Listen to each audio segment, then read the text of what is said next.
How's it going, everybody? In this video, I just kind of wanted to point out the obvious when it comes to Google Pixels, something that needs to be addressed about them. Now, for the longest time, Google and their Pixel lineup, they've really tried to push this lineup ever since they left the Nexus brand and decided to say, hey, we're going to jump into the market and make our own phones. And that was great. When I first heard that, I was excited for it. I was like, yes, this is exactly what I wanted, a pure Google phone. We really didn't get that. Now, I'm not saying that all the Pixels were bad. It's just that there was always something that kind of got in the way. Like, they tripped over their own foot when it came to making a flagship device.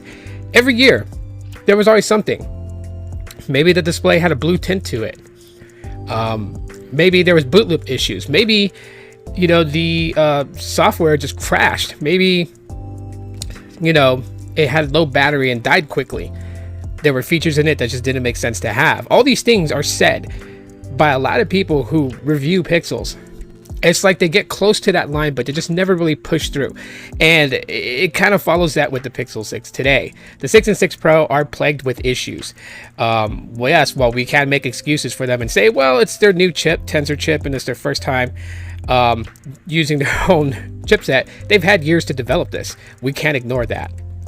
But it's just crazy because while the flagships seem to just botch, they tend to do good in their mid-range. So we can't really say that Google's blindly walking in the dark. They absolutely know what they're doing because the A series lines till today still seem to outsell their flagship line.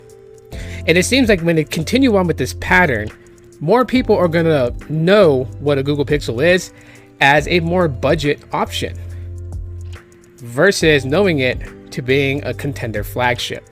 And that's the scary part. Google really needs to kind of look at what they're doing. The Pixel 6 was great in the idea of what they had for it and what they intended to do. And the Tensor chip is showing its teeth now. I've noticed that it's gotten a lot smoother and powerful, but yet remaining efficient.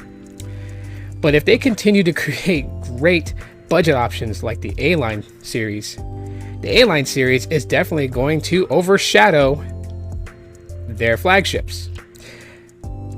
So hopefully they get that fixed, because in general, these are both good options and these are both good phones. Price difference wise, build quality and all that stuff, throw that out the window and just look at it for what they are.